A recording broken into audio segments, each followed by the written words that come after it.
વિદ્યુત ઉર્જા અને પાવરની સમજૂતી. મિત્રો, અહીંયા આપણે એક વાહક તારના ઉદાહરણ દ્વારા સમજ મેળવીશું કે આ વાહક તારની અંદર I જેટલો પ્રવાહ વહે છે અને એ બી વચ્ચેનો વિદ્યુત સ્થિતિમાન અનુક્રમે VA અને VB છે. તો આ AB તાર માટે વિદ્યુત સ્થિતિમાનનો તફાવત કેટલો થશે? VA minus VB is greater than 0, એટલે કે ધન મૂલ્ય મળે છે. હવે જો ડેલ્ટા ટી સમયગાળામાં ડેલ્ટા ક્યુ એટલે કે ડેલ્ટા ક્યુ જેટલો વિદ્યુતભાર એટલે I ઇન્ટુ ડેલ્ટા ટી જેટલો વિદ્યુતભાર A થી B તરફ ગતિ કરે છે, એટલે કે A થી B તરફ વિદ્યુતભાર ગતિ કરે છે. એ બિંદુ પાસે વિદ્યુતભારની સ્થિતિ ઉર્જા U is equal to VQ, એટલે કે એ બિંદુ પાસેનો વિદ્યુત સ્થિતિ ઉર્જા U1 બરાબર VA ઇન્ટુ ડેલ્ટા ક્યુ. તો તે જ રીતે બી બિંદુ પાસે વિદ્યુત સ્થિતિ ઉર્જા U2 બરાબર VB ઇન્ટુ ડેલ્ટા ક્યુ. તો અગર સ્થિતિ ઉર્જાના ફેરફારની વાત કરીએ તો U2 માઇનસ U1 એટલે કે ડેલ્ટા ક્યુ VB માઇનસ VA. હવે VA મોટું છે એટલે માઇનસમાં V મળશે. તો minus IV delta T is less than 0, એટલે સમીકરણ 1 કહે છે કે આની સ્થિતિ ઉર્જા ઋણ મળશે. ઉર્જા સંરક્ષણના નિયમ મુજબ ડેલ્ટા K બરાબર માઇનસ ડેલ્ટા U. તો ડેલ્ટા K બરાબર માઇનસ I ડેલ્ટા V. તો માઇનસ માઇનસ પ્લસ, તો IV delta T is greater than 0 થાય, એટલે કે ધન મૂલ્ય મળશે. આમ વિદ્યુત ક્ષેત્રની અસર હેઠળ સુવાહકોમાં વિદ્યુતભાર મુક્ત રીતે ગતિ કરતા હોય તો તે વિદ્યુતભારોની ગતિ ઉર્જામાં વધારો થતો હોય, પણ વિદ્યુત વાહકો અચળ ડ્રિફ્ટ વેગથી ગતિ કરતા હોય છે પણ પ્રવેગી ગતિ કરતા નથી. આમ થવાનું કારણ શું છે કે સુવાહકોની મુસાફરી દરમિયાન તેઓ આયનો અને પરમાણુ સાથે શું અનુભવે છે? અથડામણ અનુભવે છે, અને આ અથડામણો વિદ્યુતભારોની ઉર્જા પરમાણુઓને મળે છે. તેથી પરમાણુ ઝડપથી દોલનો કરે છે અને પરિણામે સુવાહક ગરમ થાય છે. આમ ગતિ ઉર્જા ને ઉષ્મા ઉર્જામાં રૂપાંતર થશે અને આ ડેલ્ટા K બરાબર ડેલ્ટા H એટલે કે H થશે. તો ડેલ્ટા Hની ઉષ્મા ઉર્જાનું સૂત્ર IV ડેલ્ટા ટી મૂકીએ તો ડેલ્ટા K બરાબર ડેલ્ટા U, તો delta W by delta T બરાબર I ઇન્ટુ V, જેને P કહીશું, power P equal to VI. વિદ્યુત પાવરની વ્યાખ્યા શું થશે? તો વિદ્યુત પાવરની વ્યાખ્યા થશે એકમ સમયમાં વ્યય પામતી ઉર્જા અથવા ખર્ચાતી વિદ્યુત ઉર્જાને વિદ્યુત પાવર અથવા કાર્ય ત્વરા કહે છે. હવે ઓહમનો નિયમ છે V ઇક્વલ ટુ IR. તો V ઇક્વલ ટુ IR જો આપણે એની અંદર મૂકીએ તો P ઇક્વલ ટુ Vની જગ્યાએ IR મૂક્યું તો I²R થશે, અથવા જો Vની કિંમત મૂકીએ V અપોન R તો V²/R થશે, એટલે કે Iની કિંમત મૂકીએ તો V/R તો V²/R થશે. આમ બે સૂત્ર નહીં પરંતુ ત્રણ સૂત્ર મળે છે. P equal to VI, P equal two I²R અને P ઇક્વલ ટુ V²/R. આમ વિદ્યુત પાવરના ત્રણ સૂત્ર મળે છે અને એકમ શું બનશે? કોઈ બી એક પરથી બનાવી શકીએ છીએ, વોટ અથવા જૂલ પર સેકન્ડ. હવે બીજો એક ટોપિક જોઈએ, ઓહમિક લોસ કોને કહેવાય? ઓહમિક લોસ એટલે વાહકમાં વિદ્યુતભારે પ્રાપ્ત કરેલી વિદ્યુત ઉર્જા ઉષ્મા ઉર્જા સ્વરૂપે વેડફાઈ જાય તેને ઓહમિક લોસ કહે છે અથવા ઉર્જા વ્યય કહે છે. અવરોધ આરમાં વ્યય પામતો પાવર તેમાંથી પસાર થતા પ્રવાહ અને બે છેડા વચ્ચેના વોલ્ટેજ ડિફરન્સ પર કેવી રીતે આધાર રાખે છે તે ઉપરનું સૂત્ર દર્શાવે છે. તો નોંધી લઈએ થિયરી.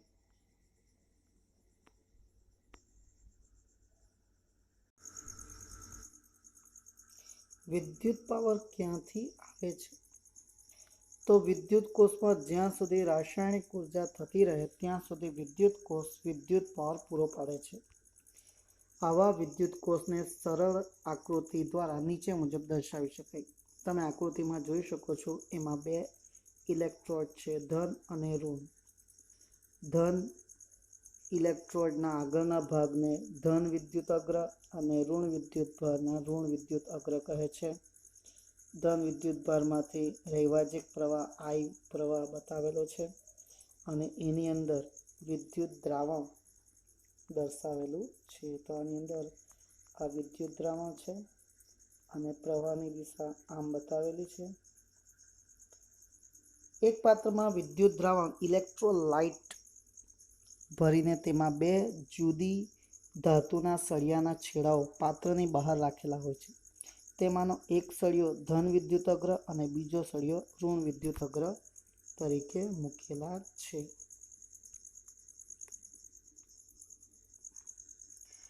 અવરોધ R વિદ્યુત કોષનો ધન વિદ્યુત અગ્ર અને ઋણ વિદ્યુત અગ્ર વચ્ચે જોડવામાં આવે છે. ત્યારે તે અવરોધ Rમાં વ્યય પામતો પાવર વિદ્યુત પ્રવાહ અને તે બે છેડા વચ્ચેનો વિદ્યુત સ્થિતિમાન પર આધાર રાખે છે. P = I²R અથવા P = VI. સિમ્પલ થિયરી છે. નોંધી લો કે વિદ્યુત પાવર ક્યાંથી મળે છે. ઓહમિક વ્યય ઘટાડવા અતિ દૂર વિદ્યુતનું પ્રસારણ ખૂબ ઊંચા વોલ્ટેજ સાથે કરવામાં આવે છે. તો સામાન્ય રીતે વિદ્યુત ઉર્જા ઉત્પન્ન કરનાર પાવર સ્ટેશનો ગામડા, શહેર કે ફેક્ટરીઓથી ઘણા દૂર હોય છે. તેથી ઘણી લંબાઈના તાર વડે વિદ્યુતને ગામડા, શહેર કે ફેક્ટરીઓમાં પહોંચાડવામાં આવે છે. તારની લંબાઈ વધારે હોવાથી તેનો અવરોધ ઘણો મોટો હોય છે. તેથી I ચલે છે R એટલે R ચલે છે L. વિદ્યુત અવરોધ એ લંબાઈના સમપ્રમાણમાં છે. તેથી તારનો અવરોધ વધે છે. જેમ લંબાઈ વધવાની તેમ અવરોધ વધે છે. જો કોઈ અવરોધ R હોય અને તેમાં વહેતો વોલ્ટેજ V, પ્રવાહ I હોય તો P = VI. તો પાવર PC = I²R. તો P = VI, I = P/V. તો PC બરાબર P²RC/V². આમ તારમાં વ્યય પામતો પાવર V²ના વ્યસ્ત પ્રમાણમાં છે. તેથી પાવર વ્યય ઘટાડવા માટે કેબલ્સમાં ખૂબ જ ઊંચા વોલ્ટેજ ધરાવતા પાવરનું પ્રસારણ કરીએ તો તારમાં પાવર વ્યય ઘણો ઘટી જાય છે.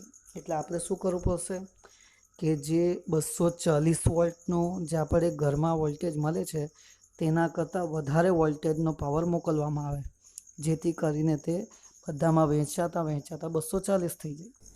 એટલે તમે જોયું જ હશે કે ઘણું મોટા પાયા પર વિદ્યુત મોકલવામાં આવે છે, જે આપણે ટ્રાન્સફોર્મરમાં જોઈ રહી છે. અતિ દૂરથી વિદ્યુત પાવર મોકલતા તારમાં વોલ્ટેજ ઊંચો હોય તેથી કેબલ્સ પર ઊંચા વોલ્ટેજના ખતરાના ચિહ્ન રાખવામાં આવે છે. ખતરાના નિશાન તમે જોયા હશે, કેવા પ્રકારનું પેલું આમ કરીને કરેલું હોય અને ખોપરી લગાવેલી હોય, જે આપણે જોઈ શકીએ છીએ. હરકું ને એવું બધું બતાવેલું હોય ને તો ખતરાનું નિશાન દર્શાવેલું છે. ઊંચા વોલ્ટેજની વિદ્યુત સુરક્ષિત નથી એટલે આવું નિશાન દોરવામાં આવે છે. અતિ દૂર વિદ્યુતના પ્રસારણ માટે કયા ઉપકરણનો ઉપયોગ થાય છે? શા માટે? અતિ દૂરના વિદ્યુતના પ્રસારણના કેબલ્સમાં પાવર વ્યય પામતો હોય છે, જેથી વોલ્ટેજ ઘટી જાય છે. તેથી ઘરો કે ફેક્ટરીઓના પૂરતા વોલ્ટેજ મળતા નથી. તેથી અમુક અંતરોએ ટ્રાન્સફોર્મર, તમે જોયું હશે આવું એક સાધન હોય છે જેના પર આમ લીટા પાડેલા હોય. અહીંયા આ રીતે તમે એને જોઈ શકો છો કે ત્યાં આવા થાંભલાની આસપાસ આવું કંઈક સાધન મૂકેલું, એને ટ્રાન્સફોર્મર કહેવાય છે. વોલ્ટેજને જરૂરિયાત મુજબ વધારી કે ઘટાડી શકે છે. સ્ટેપ અપ ટ્રાન્સફોર્મર વોલ્ટેજને વધારે છે, જ્યારે સ્ટેપ ડાઉન ટ્રાન્સફોર્મર વોલ્ટેજને ઘટાડીને આપે છે. આમ આ રીતે ટ્રાન્સફોર્મરનો ઉપયોગ કરીને આ ઉપકરણનો ઉપયોગ કરીને વોલ્ટેજ વધારી ઘટાડી શકાય છે. અવરોધોનું સંયોજન કેવી રીતે કરી શકાય? તો અવરોધોનું જુદી જુદી 3 રીતે સંયોજન કરી શકાય. એક, અવરોધોનું શ્રેણી જોડાણ, અવરોધોનું સમાંતર જોડાણ અને અવરોધોનું મિશ્ર જોડાણ કરીને આપણે એના સંયોજનો બનાવી શકીએ છીએ. અવરોધોનું શ્રેણી જોડાણ કોને કહે છે? બે જુદા જુદા મૂલ્યના અવરોધોના શ્રેણી જોડાણનું અસરકારક અવરોધનું મૂલ્ય મેળવો. બે જુદા જુદા બે બિંદુઓ વચ્ચે એક કરતાં વધારે અવરોધોને એવી રીતે જોડવામાં આવે કે જેથી વિદ્યુત પ્રવાહને વહેવા માટે એક જ માર્ગ મળે. એટલે કે દરેક અવરોધમાંથી સમાન મૂલ્યનો પ્રવાહ વહે તો અવરોધોના આવા સંયોજનોને શ્રેણી જોડાણ કહે છે. એનિમેશનમાં જોઈ શકો છો. દરેક અવરોધના બે જુદા જુદા બે છેડા વચ્ચેના પોટેન્શિયલ ડિફરન્સ વિદ્યુત સ્થિતિમાનનો તફાવત જુદો જુદો હોય છે, પણ દરેક અવરોધોના વિદ્યુત સ્થિતિમાનનો સરવાળો તે જોડાણને લાગુ પાડેલા વિદ્યુત કોષના ટર્મિનલ વોલ્ટેજ PD જેટલો જ હોય છે. એટલે કે V = V1 + V2 જેટલો જ થાય છે. આકૃતિમાં A અને B બિંદુઓ છે. આ A અને બે બિંદુઓ નો જોડાણ સિરીઝમાં કરેલું એટલે કે શ્રેણીમાં કરેલું જોઈ શકો છો. એટલે કે R1 પછી R2 મૂકેલું છે. R1 ને વિદ્યુત સ્થિતિમાનનો તફાવત V1 = IR1, કેમ કે અહીંયા કોઈ બીજો છેડો નથી, એક જ માર્ગમાં પ્રવાહ વહી રહ્યો છે, એટલે પ્રવાહ જે છે એક જ રહેશે. એટલે એના માટે I જે છે સરખો રહેશે બંને માટે. R2 માટે V2 = IR2. તો વોલ્ટેજનો સરવાળો V = V1 + V2, સમીકરણ નંબર 3. હવે કિંમત મૂકતા V = IR1 + VIR2. I common R1 + R2. I ને આ તરફ લઈ લઈએ તો V/I થાય. V/I એ બંનેનું એટલે કે ઇક્વિવેલન્ટ રેઝિસ્ટન્સ, સમતુલ્ય અવરોધ R equivalent = R1 + R2 આપણને મળે છે. R equivalentના બદલે RS લખી શકાય છે. એટલે RS = R1 + R2 પણ લખી શકાય છે. ત્રણ અસમાન અવરોધોવાળા અવરોધકોના શ્રેણી જોડાણનું સમતુલ્ય અવરોધનું સૂત્ર મેળવો અને તેના પરથી n અવરોધકોના શ્રેણી જોડાણના સમતુલ્ય અવરોધનું સૂત્ર લખો. R1, R2, R3 અવરોધવાળા ત્રણ અવરોધકોને A અને B વચ્ચે આકૃતિમાં દર્શાવ્યા મુજબ શ્રેણીમાં જોડેલ છે. A અને B ટર્મિનલ વોલ્ટેજવાળી બેટરી સાથે જોડતા પ્રવાહ I વહે છે, જ્યાં R1, R2 અને R3 માંથી વહેતો પ્રવાહ I વહે છે. R1, R2, R3 ટર્મિનલના વિદ્યુત સ્થિતિમાન અનુક્રમે V1 = IR1, V2 = IR2 અને V3 = IR3. તો V = V1 + V2 + V3. તો V = IR1 + IR2 + IR3. I ને કોમન ને છેદમાં લઈએ તો VI = R1 + R2 + R3. V/I ને શ્રેણી જોડાણમાં અવરોધોનો સમતુલ્ય અવરોધ કહે છે. તો V/I = R equivalent. R equivalent = R1 + R2 + R3. હવે આપણે જો જોઈએ કે આવા n અવરોધકોને શ્રેણીમાં જોડવામાં આવેલ છે, તો ત્યારે n અવરોધકો માટે શ્રેણી જોડાણનું સૂત્ર R equivalent = R1 + R2 + R3 up to Rn થાય છે. જો સમાન R મૂલ્યના n અવરોધોનું શ્રેણી જોડાણ કરેલું હોય તો સમતુલ્ય અવરોધ R equivalent = N × R થાય. N × R આપણે લખી શકીએ N એટલે જેટલા બી અવરોધ છે તે બધાનો સરવાળો. બધા અવરોધ જો સરખા હોય તો જેટલા અવરોધ હોય તે ગુણ્યા અવરોધનું મૂલ્ય કરીએ તો આપણને ઇક્વિવેલન્ટ અવરોધ મળી શકે છે. અવરોધકોનું સમાંતર જોડાણ એટલે શું?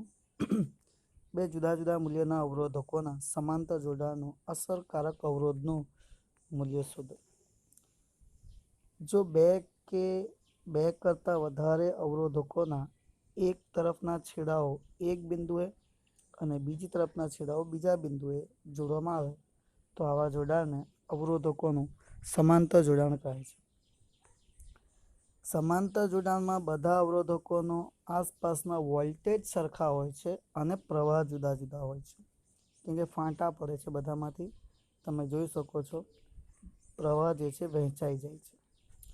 ધારો કે R1 R2 અવરોધવાળા બે અવરોધકોના આકૃતિમાં દર્શાવ્યા મુજબ બે ટર્મિનલ A અને B બિંદુ વચ્ચે જોડીને V ટર્મિનલવાળી બેટરી સાથે મુખ્ય પરિપથ પ્રવાહ I વહે છે, જે A બિંદુ આગળથી બે ભાગમાં વહેંચાઈ જાય, I1 અને I2. તો કિર્ચોફના નિયમ મુજબ બેટરીના બે પ્રવાહ માટે I = I1 + I2 થશે. સમીકરણ નંબર 1.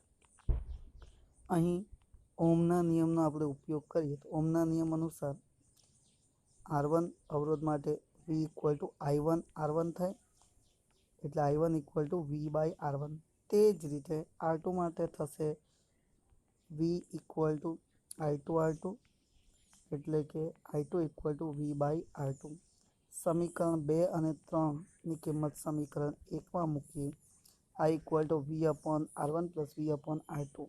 V કોમન લઈને આના છેદમાં લઈએ તો I/V = 1/R1 + 1/R2 થાય. I/V એટલે 1/R થશે, તો એના પરથી R equivalent 1/R equivalent = R1 + R2, 1/R1 + 1/R2. આમ સમાંતરમાં જોડેલા અવરોધકોના અવરોધનો વ્યાસાંત એ દરેક અવરોધના વ્યાસાંતના સરવાળા બરાબર થાય છે. આ પ્રકારના જોડાણનું સમતુલ્ય અવરોધનું મૂલ્ય દરેક અવરોધના નાનામાં નાના મૂલ્ય કરતાં ઓછું હોય છે. અસમાન અવરોધવાળા ત્રણ અવરોધકોના સમાંતર જોડાણ માટે સમતુલ્ય અવરોધનું સૂત્ર મેળવો અને n અવરોધકોના સમતુલ્ય અવરોધનું વ્યાપક સૂત્ર મેળવો. હવે આપણે અહીંયા ત્રણ અવરોધ લીધેલ છે, R1 R2 R3.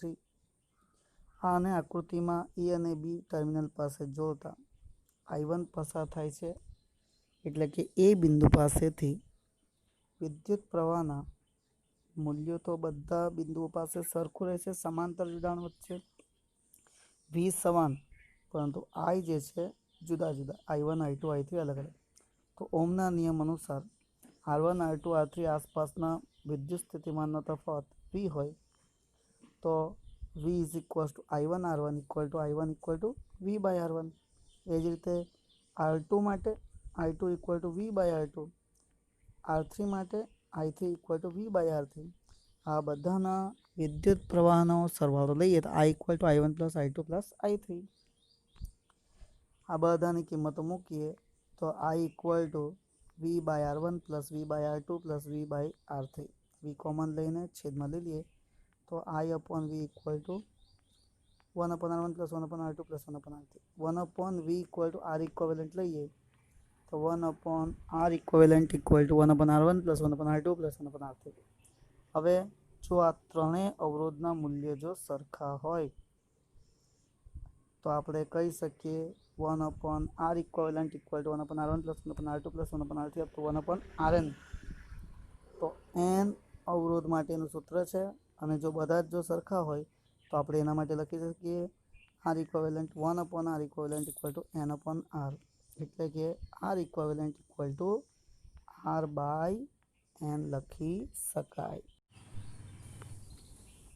અવરોધોના જટિલ પરિપથ માટે સમતુલ્ય અવરોધનું સૂત્ર મેળવો.